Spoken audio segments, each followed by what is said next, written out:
സകല മനുഷ്യരും ആ ഒരുക്കത്തിൽ ആയിരിക്കുകയാണ്. ഈ ക്രിസ്മസ് ദിനത്തിൽ ഇത്തരത്തിൽ ഒരു ക്രിസ്മസ് സന്ദേശ യാത്രയുമായി ഇവിടെ കടന്നു വരുവാൻ ഞങ്ങൾക്ക് പ്രചോദനമുണ്ടായത് ചിലരെങ്കിലും ക്രിസ്തുമസിനെ കുറിച്ച് കൂടുതലായി അറിയുവാൻ താല്പര്യമുള്ളവര് ഉണ്ട് എന്നുള്ളത് കൊണ്ടാണ്. ക്രിസ്തു ജനിച്ചതിന്റെ ദിവസമാണ് ഡിസംബർ 25, ആ ഓർമ്മ ദിവസമാണ് എന്നുമൊക്കെ സകല മനുഷ്യർക്കും അറിയാം. എങ്കിലും ഈ ക്രിസ്തു ആരായിരുന്നു, എന്തിനാണ് ഇവിടെ വന്ന് ജനിച്ചത്, ക്രിസ്തുവിന്റെ ജനനത്തിന്റെ ഉദ്ദേശം എന്തായിരുന്നു എന്ന് എല്ലാവർക്കും അത് വ്യക്തമല്ല. ക്രിസ്തു എന്ന് പറയുന്ന ദൈവപുത്രനാണ് ക്രിസ്തു. ഈ ലോകത്തിൽ വന്ന് ജനിച്ച മനുഷ്യനായി ജനിച്ചതാണ് ക്രിസ്തു.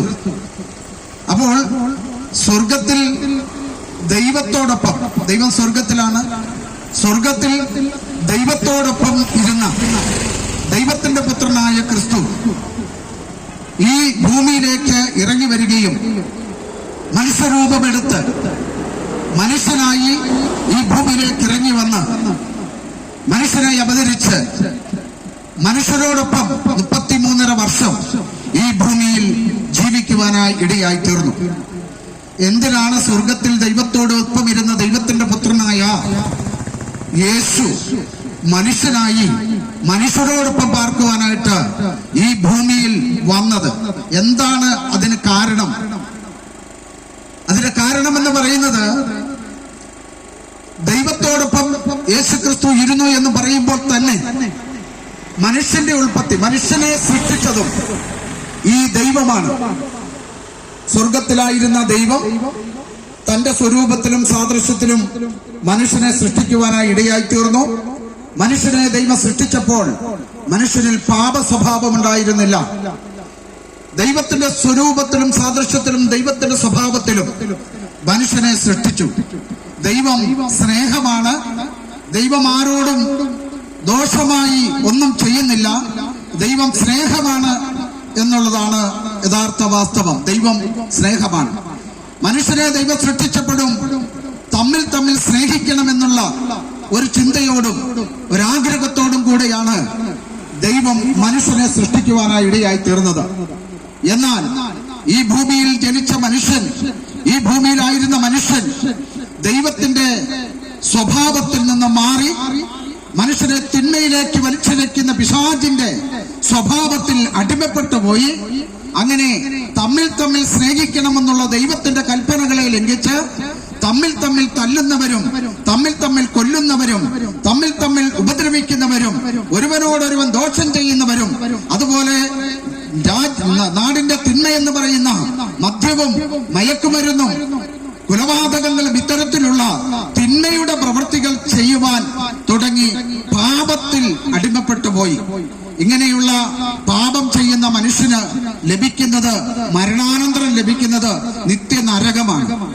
സ്വർഗത്തിൽ പോകണം, സ്വർഗത്തിലുള്ള ദൈവത്തോടൊപ്പം വസിക്കണമെന്നുള്ള ഉദ്ദേശത്തോടുകൂടി ജീവിതം ആരംഭിക്കുന്ന മനുഷ്യൻ തന്റെ ജീവിതയാത്രയിൽ ദൈവത്തിന് വിരോധമായി പ്രവർത്തിച്ചു മദ്യവും മയക്കുമരുന്നും കൊലപാതകവും ഒക്കെ ചെയ്ത് പാപത്തിനടിമപ്പെട്ട് മരിച്ച് നിത്യനരകത്തിലേക്ക് തള്ളപ്പെടുന്നത് കണ്ടപ്പോൾ മനുഷ്യനെ സൃഷ്ടിച്ചവനായ സർവശക്തനായ ദൈവം ഈ മനുഷ്യനെ വീണ്ടും ദൈവത്തിങ്കിലേക്ക് അടുപ്പിക്കുവാൻ, മനുഷ്യൻ ചെയ്തു കൂട്ടുന്ന പാപത്തെക്കുറിച്ച് അവന് ബോധം വരുത്തുവാൻ തന്റെ പുത്രനായ ക്രിസ്തുവിനെ ഈ ഭൂമിയിലേക്ക് അയക്കുവാനായി ഇടയായി തീർന്നു. 33.5 വർഷം ഈ ഭൂമിയിൽ ജീവിച്ചുകൊണ്ട് പാപത്തെക്കുറിച്ചും നീതിയെക്കുറിച്ചുമൊക്കെ മനുഷ്യന് കൃത്യമായ നിർദ്ദേശങ്ങളും ഉപദേശങ്ങളും കൊടുത്ത് യേശു ക്രിസ്തു മനുഷ്യരുടെ ഇടയിൽ 33.5 വർഷക്കാലം ജീവിക്കുവാനിടയായി തീർന്നു. ഈ 33.5 വർഷക്കാലത്തിനിടയിൽ യേശു അനേക അത്ഭുതങ്ങൾ ചെയ്തു. മരിച്ചവരെ ഉയർപ്പിച്ചു, രോഗികളെ സൗഖ്യമാക്കി, വിശക്കുന്നവൻ ആഹാരം കൊടുത്തു, അതേ കരയുന്നവന്റെ കണ്ണുനീർ തുടച്ചു. മനുഷ്യർ നിങ്ങൾ തമ്മിൽ ചെയ്യേണ്ട കാര്യങ്ങൾ ഇതാണ് എന്ന് സകല മനുഷ്യർക്കും ബോധ്യമാക്കി കൊടുത്തു. ഒരുവന്റെ കണ്ണുനീർ ഒരുവൻ തുടയ്ക്കണം, മറ്റൊരുവനെ സഹായിക്കണം, നന്മ ചെയ്യണം, മനുഷ്യൻ നന്മ ചെയ്യണം എന്നുള്ള വൻ കാര്യങ്ങളെ ക്രിസ്തു ലോകത്തിന് വെളിപ്പെടുത്തി കൊടുത്തു. അങ്ങനെ പാപ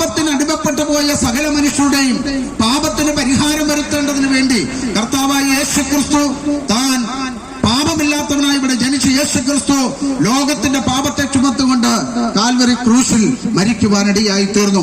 കർത്താവിന്റെ ക്രൂശ് മരണം ലോകത്തിന്റെ പാപത്തിന് പരിഹാരം വരുത്തുവാൻ, ലോക തിന്മയുടെ പ്രവൃത്തിയിലേക്ക് കടന്നുപോയ സകല മനുഷ്യരുടെയും പാപത്തിന് പരിഹാരം വരുത്തുവാനാണ് കർത്താവായ യേശു ക്രിസ്തു കാൽവരി ക്രൂശിൽ മരിക്കുവാനിടയായി തീർന്നത്. അതേ പ്രിയമുള്ളവരെ, പാപമില്ലാതെ സൃഷ്ടിക്കപ്പെട്ട മനുഷ്യൻ ദൈവത്തിൽ നിന്നകന്ന് പാപം ചെയ്തപ്പോൾ അവരെ തിരഞ്ഞ് രക്ഷിച്ച് വീണ്ടും ദൈവത്തോട് അടുപ്പിക്കുവാൻ ദൈവത്തിന്റെ പുത്രനായ ക്രിസ്തു ഈ ലോകത്തിൽ വന്ന് ക്രൂശിൽ മരിക്കുവാനിടയായി തീർന്നു. യേശു ക്രിസ്തുവിനെ ക്രൂശിൽ തറയ്ക്കുന്നതിന് മുൻപായി അന്ന് ഈ ലോകം ഭരിച്ചിരുന്ന ഭരണാധികാരികൾ കോടതികളിൽ യേശു ക്രിസ്തുവിനെ വിസ്തരിച്ചു. 5 കോടതികളിൽ മാറി മാറി വിസ്തരിച്ചിട്ടും യേശു ക്രിസ്തുവിൽ ഒരു കുറ്റം പോലും കണ്ടെത്തുവാൻ കഴിഞ്ഞില്ല. അന്നത്തെ ന്യായാധിപൻ വിളിച്ചു പറഞ്ഞു, ഇവൻ നീതിമാനാണ്, ഇവന്റെ രക്തത്തിൽ എനിക്ക് പങ്കില്ല. ഒരു കുറ്റവും ചെയ്യാത്തവനായിരുന്ന യേശു ക്രിസ്തുവിനെ അതേ ക്രൂശിൽ തറച്ചു കൊന്നു. ലോകമെല്ലാം ചോദിച്ചു, എന്തിനു വേണ്ടിയാണ് അവനെ ക്രൂശിച്ചത്? യേശു പറഞ്ഞു, ഞാൻ ഉയർത്തപ്പെട്ടാൽ അനേകർ എന്നിലേക്ക് ആകർഷിക്കപ്പെടും.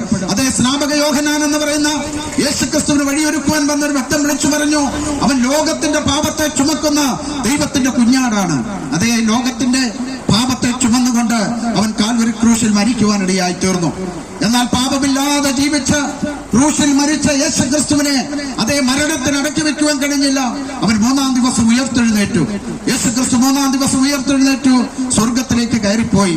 യേശു ക്രിസ്തു പറഞ്ഞൊരു കാര്യമുണ്ട്, ഞാൻ നിങ്ങളെ പഠിപ്പിച്ചതും നിങ്ങളെ ചെയ്യണമെന്ന് ഉപദേശിച്ചതും അനുസരിച്ച് ചെയ്ത് നിങ്ങൾ സൃഷ്ടാവായ ദൈവത്തിലേക്ക് മടങ്ങി വരുന്നുവെങ്കിൽ മരണത്തിനപ്പുറം ഞാൻ ഉയർത്തെഴുന്നേറ്റതുപോലെ നിങ്ങൾക്കും മരണത്തിനപ്പുറം ഒരു ഉയർപ്പുണ്ട്. ആ ഉയർപ്പിന് ശേഷം സൃഷ്ടാവായ ദൈവം നിങ്ങൾക്ക് വേണ്ടി സ്വർഗത്തിലൊരു വീടൊരുക്കുന്നുണ്ട്. ആ വീട്ടിൽ വന്ന് നിങ്ങൾക്ക് പാർക്കുവാൻ കഴിയും. തിന്മയുടെ പ്രവൃത്തികളോട് അതേ അകന്ന് നന്മ ചെയ്ത് ക്രിസ്തുവിനെ അതേ രക്ഷിതാവായി സ്വീകരിച്ചുകൊണ്ട് ക്രിസ്തു കാണിച്ചു തന്ന വഴികളിലൂടെ സഞ്ചരിച്ചുകൊണ്ട് ആ ദൈവിക മാർഗത്തിലേക്ക്, നമ്മളെ സൃഷ്ടിച്ചവനായ ദൈവത്തിന്റെ മാർഗത്തിലേക്ക് നിങ്ങൾ തിരിഞ്ഞാൽ നിങ്ങൾക്ക് വേണ്ടി സ്വർഗത്തിൽ ഒരു ഭവനം ലഭിക്കും എന്നുള്ള ഒരു സന്തോഷകരമായ ഒരു അറിയിപ്പ് നൽകി യേശു സ്വർഗത്തിലേക്ക് കയറിപ്പോകുവാൻ ഇടയായി തീർന്നു. എന്നെ കേൾക്കുന്ന പ്രിയമുള്ളവരെ, നമ്മൾ ചെയ്തു കൂട്ടി സകല മനുഷ്യരും പാപം ചെയ്ത് ദൈവത്തിൽ അകന്നുപോയി. ആ പാപത്തിന് പരിഹാരം വരുവാൻ പലരും പല ക്രിയകളും പല നേർച്ച വഴിപാടുകളൊക്കെ ചെയ്യുന്നുണ്ട്. എന്നാൽ യേശു ക്രിസ്തുവിലൂടെ നമുക്ക് പാപക്ഷമ ലഭിക്കുവാൻ, നമുക്ക്